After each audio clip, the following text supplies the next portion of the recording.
This episode of Nos Arietes is sponsored by Full Pull Wines, a Seattle-based wine retailer and proud sponsor of Nos Arietes since 2011. Full Pull was founded in 2009, is based in Seattle, and is owned and operated by longtime Sounders supporters. They offer the best boutique wines of the world to members of their mailing list, with special focus on their home, the Pacific Northwest. Hey, this is Christian Roldan. And Jordan Morris from the Seattle Sounders Football Club. And you're listening to This is Nos Arietes. Here we go. Come on! Hey, Oshan!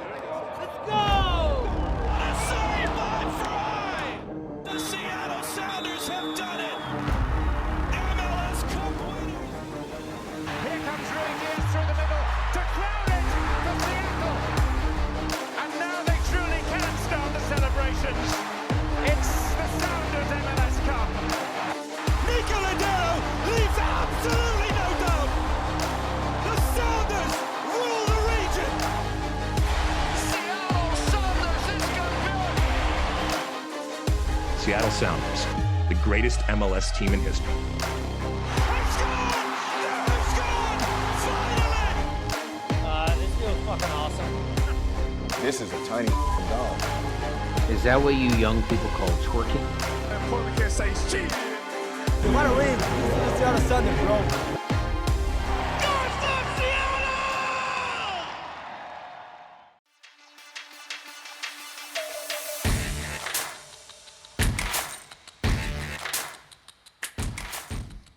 Welcome to the first episode of a still unnamed show. It's envisioned as a mini podcast by Sounder at Heart. Today is Monday, August 28th, and I am Jeremiah Oshan.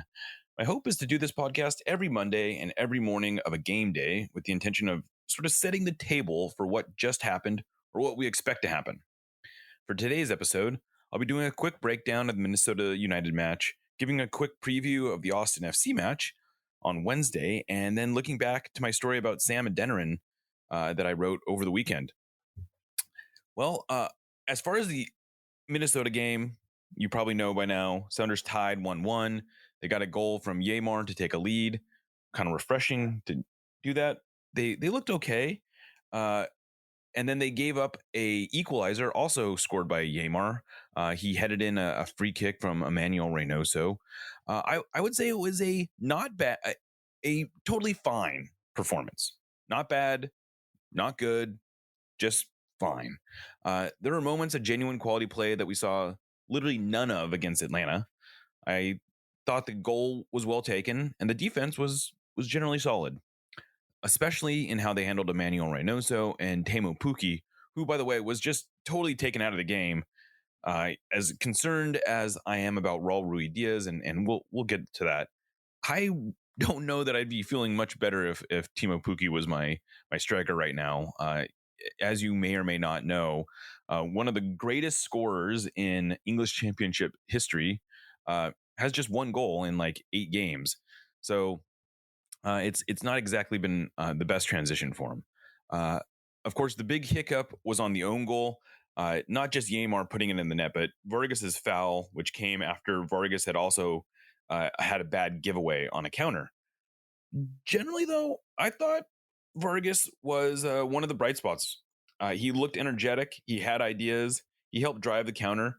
And he finally looked like the player who stood out at the U20 World Cup. On the other end of the spectrum, I am really getting quite worried about Raul Rui Diaz. He played 87 minutes. He didn't manage a single shot. He showed some life and was willing to defend, but he never looked remotely dangerous, and that's the primary reason he's on the field. That's now 9 straight games without a goal. Almost all of them, well, actually all but one of them is a start, and in all but one of those starts, he's gone at least 85 minutes. So it's not like he's not getting chances. He's now gone 732 minutes without a goal. I have not looked up what his previous longest goalless drought was, but I'm going to go out on a limb and say this is probably a record for him. And I would say part of my concern is that it's not like he's snake bit. This is not a situation like Aber was in at the beginning of the season, and I suppose is frankly still in. And that's bad, obviously, when you've got two your top strikers, both of whom are making over $1 million, neither of whom are scoring or looking dangerous. But with at least Aber is still putting shots on frame. Raul Ruidiaz is not, he has only put one shot on frame in his last 6 games. Now, I am not someone who really subscribes to looking at shots on target as a meaningful stat. Well, I shouldn't say that. I think a lot of people use that stat to talk about tactics. Shots on target are not a tactical, are not tactical. They happen, they don't happen, but what they do a very good job of illustrating how effective an attacking player is. And when you aren't putting your shots on frame, you're obviously not giving yourself a chance to score. And that's Raul Ruidiaz's problem right now, is that he's just not even challenging goalkeepers. And at some point, I actually asked Brian Schmetzer about Raul Ruidiaz's struggles, and you could tell he's struggling with this one. He does seem very reluctant to sit him, which is part of why we're seeing him play so much, despite the lack of production. And I think the thinking on that is if they need Raul Ruidiaz to score.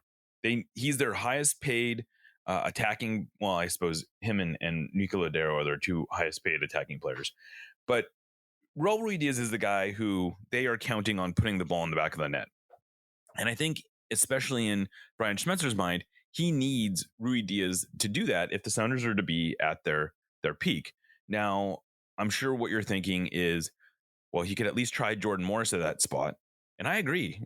That's really what I want to see at this point. I am ready to move on, at least temporarily, from Raul Ruidiaz. Maybe the break would do him some good.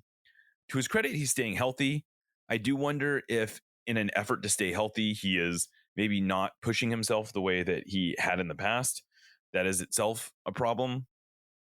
But maybe he would benefit from coming off the bench. I'm not saying don't use the guy. What I'm saying is that we can't just keep rolling him out there for 90 minutes and expecting him to turn around his season when he's having right now the worst time of his season. He's 32. That's not an age at which you would expect a player to be completely falling off the cliff production wise, but he's no longer at a point where you can just assume that he's going to keep producing at, and he's just not. But anyway, I did ask Brian Schmetzer about Ruidiaz's performance, and his quote was interesting. He says, "When do you pull the plug? When do you give him rest? He'll have less minutes on Wednesday. Do we go out with a different look versus Portland? Time is running out for me to make those changes." And I think he was talking about both, Ruidiaz. I think he was being realistic that at some point you just can't keep putting Ruidiaz out there, especially when he's not even looking dangerous. But I think he's also talking about, frankly, how his own job is potentially tied to this performance and how he handles this. I don't know. I don't have any super insight to tell me that Brian Schmetzer is on the hot seat. But what I can say is that at some point, there is a point of the team just has to do something. Ownership, the front office, they just can't just watch this team fail. And I think the Minnesota match provides a reprieve. I don't think there's any sort of like imminent danger right now, but it's going to get very interesting at the end of this week, depending on how it goes. It's obviously very possible that the Sounders win these next 2 games. They come out of this week feeling great. Maybe they ride that momentum into the postseason and they have a nice run. I don't think that's completely out of the realm of possibility. There's, of course, another scenario where they, almost regardless of what happens to Austin, if they don't look good against Portland, if they miss this opportunity to beat Portland at home for the first time since 2017, which is one of the most wild and frustrating stats that exists surrounding the Sounders. If they can't take this opportunity where you have a Portland team that is completely rudderless, they're coming off a loss to Vancouver, another loss to Houston, where they just fired their longtime coach, their Gio Savarese, who has absolutely owned Brian Schmetzer during this rivalry. If the Sounders can't pull it together for this Portland game, I think there's going to be some very, very difficult questions being asked, and I don't know that we all will like the answer. And with that, let's look ahead to the Austin game. Austin is another opportunity for the Sounders to pick up points. They are on a 4-game losing streak across all competitions, and they've lost 5 of 6 that goes all the way back to July 12th. So this is a team that is arguably in worse shape than the Sounders are right now. Their most recent loss was 1-0 at FC Dallas. That included a Danny Pereira red card. Danny Pereira is their sort of like do everything central midfielder. And so they played most of the second half down a man.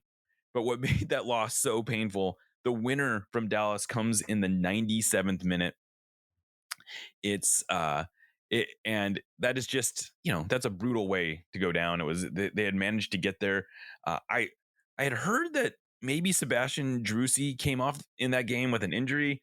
I don't know exactly how serious that is, or if that's something that we need to be watching. But they're probably going to have to rotate their lineup at least some against the Sounders. My expectation is the Sounders are going to almost completely rotate their lineup.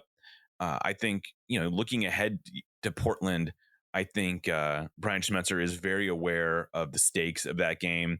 I don't think he's going to take a lot of chances against Austin. I still think the Sounders should have a decent chance. They've got a lot of players who aren't getting minutes for whatever reason, who I think are potentially quite good.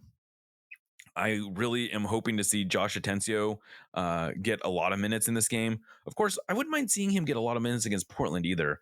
But he's one that I'm really not understanding how he doesn't get on the field more. We might see Cody Baker in that game. We'll probably see Reed Baker Whiting. I'm very curious to see who we see at forward. My hope is that we get to see Jordan Morris and that he gets a shot playing forward.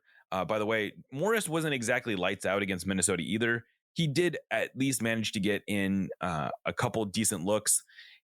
Didn't put either of them away. That's on him. But he was very active defensively. I'd actually say that without some of his defensive efforts, the Sounders would have been in a lot of trouble in that game. But I really want to see him at forward. I think he's potentially the answer there. Of course, we may end up seeing Eber or Freddie Montero, neither of whom I'm particularly excited about seeing start. But hey, when you're rotating your lineup, you take what you can get. If the Sounders can get Eber off the schneid there, that would be great. He is on something like a 19 game goalless drought, so that's getting a little ridiculous. But we'll see what happens there. Who else might we see? I don't see. We'll see. I think we'll probably see one of the two center backs rotated out. Javier Arriaga looks like he's ready to go. I would expect him to get the start there. In the midfield, I think we might see an Obed Vargas, Josh Atencio pairing. I would imagine Albert Rusnak will get the start over in central midfield. Maybe Paul Rothrock on the right, Leo Chu on the left. And so, I think that's a lineup that should be able to get some points. We'll see. Speaking a little bit more about Austin, they have been better at home, at least in league play. You may or may not know they lost both of their Leagues Cup games. Both of them were played at home. Both of them were against sort of like bottom table Liga MX teams. But taking those losses aside, they have won 3 in a row, and they've won 5 of 6 at home. So they're definitely still a dangerous team, especially at home. And if the Sounders can get a point in this one, I think they'd have to be very satisfied. I did think it was a pretty good quote from João Paulo after this game, where he said, we can only really be excited about road points if we're getting all of our home points. And I agree. There's no reason to get excited about a point in Minnesota. There's no reason to really get excited about a point in Austin. But if you can couple those 2 points potentially with 3 points at home against Portland, now maybe you're cooking a little bit. All right. Well, the final element of today's show that I wanted to talk about was something I wrote over the weekend. It was available for subscribers only, which this podcast in the future will also be. We're putting this show out on the public feed.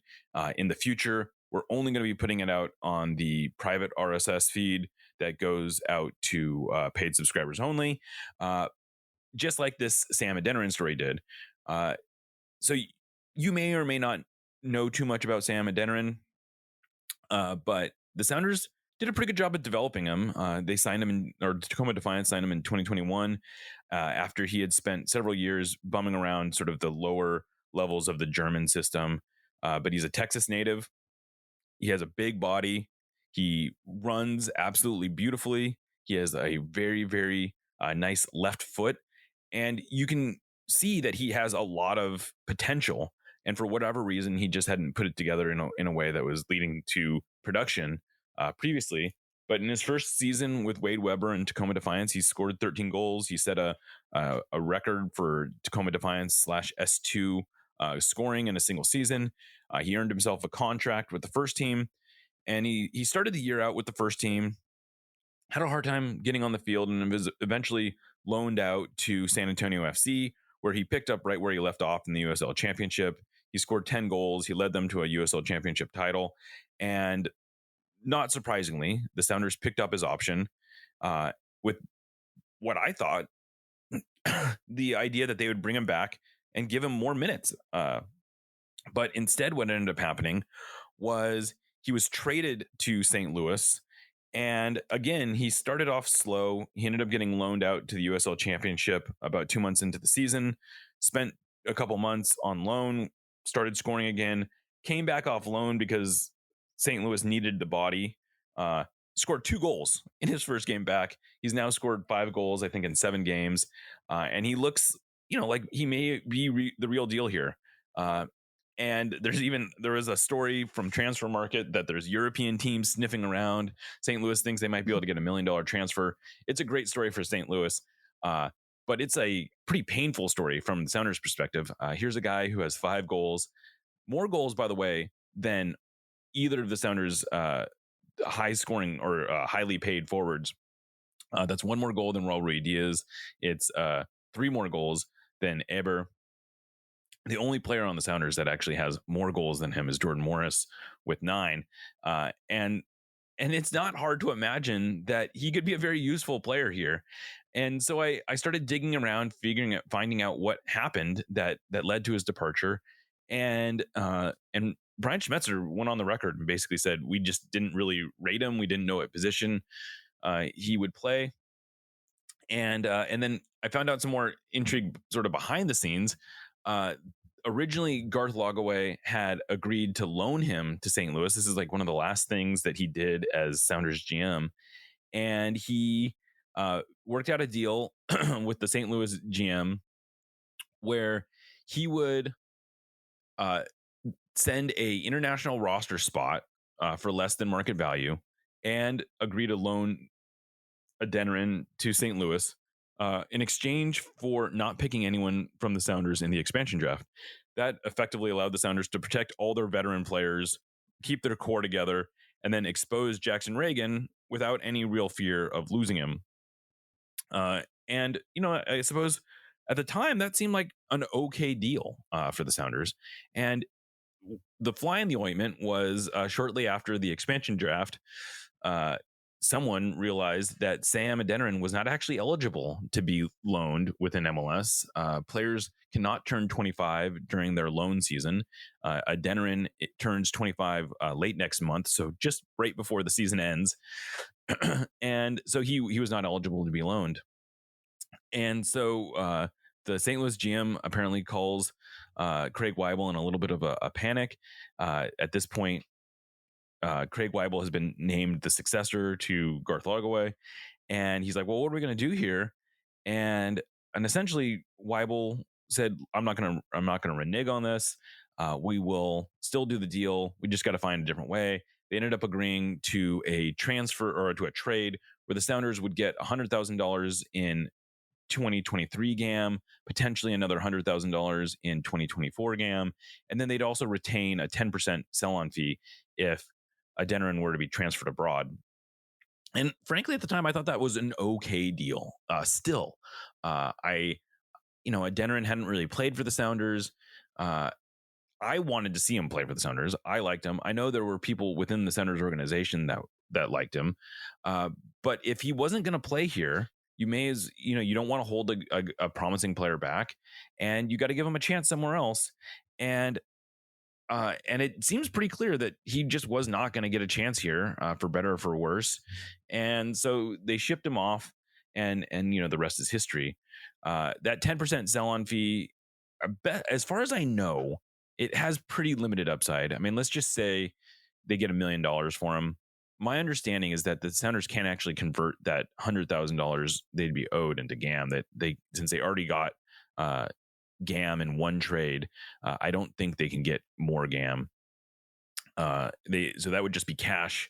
$100,000 cash is $100,000 cash, but it's not changing anyone's budget. And for that matter, neither would $100,000 GAM. I don't know is really changing anyone's budget either.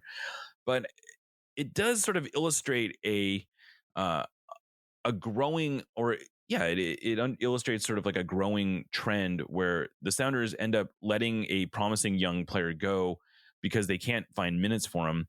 And then that player goes on to be, reasonably successful. And if he were to be transferred to Europe for $700,000 or more, that would be the third player the Sounders have done this with.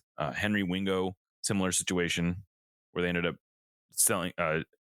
sending him to Molde in Norway. He turned that into a $750,000 transfer to Hungary. He's since started playing in Champions League qualifiers and Europa League. In fact, I think he may or may not. I can't remember if he actually played in the formal Champions League, but he's played in Europe. Sam Rogers was a center back who the Sounders really liked at one point, but he couldn't get a first team contract. Ended up kind of bumming around various places, and now he's he's playing in Rosenborg, which is one of the big teams in Norway, looking very good there. He had originally moved to Norway in their second division, playing for a team called HamKam, but he played so well there that he was valuable enough to bring in another $750,000 transfer fee. And it's just, I guess it's in it, and I'm a little worried that something similar might be happening with Josh Atencio too, where here's a promising player who just for whatever reason can't get on the field as much as it seems like he should. And I hope this changes, but I do think it shows sort of Brian Schmetzer's reluctance to really trust younger players and to give them more minutes. And and I think we're seeing that play out a little bit in the way that the lineups are being chosen right now. But time will tell. All right. I've gone a little longer on this whole thing than I had originally intended. But let me know what you think. My hope is to do these more like 10 minutes than I'm at 20 minutes right now. So, hopefully there'll be a little, I'll dial it in, maybe get a little tighter. But wanted to also use this opportunity to tell you some of the other stuff that's going on the rest of the week on this feed. Later today, I'm going to be talking to Nico Moreno of Pulso Sports and Sounder at Heart. And we're going to talk a little bit about some of the behind the scenes stuff that's going on with the Sounders. That will probably be released tomorrow. Then I will do another one of these episodes after the Austin game. No, before the Austin game, I guess is what I said I would do. So I'll do it before the Austin game, and then we'll do the actual Nos Audietes recording on Thursday night. So that'll come out on Friday. And then I'll do another one of these shows probably Saturday morning before the Portland game. That's a lot of podcast content. Hopefully you're into it. Again, after this one, these episodes are going to be subscriber only. But I wanted to, let everyone know that this is one of the reasons we want people becoming paid subscribers of Sounder at Heart. We're off to a great start there. But we also want to make sure we're providing value to the people that are paying. And we think this is one of the ways we can do that. But let me know what you think. If you have any good ideas for what we should name this podcast, please reach out. You can find me at Jeremiah Oshan at sounderatheart.com. I think that one works. Or you can get me at editor at pnwsoccermedia.com. Hopefully both those should be working. But with all that said, I am Jeremiah Oshan. Thanks for listening, and I will catch you next time.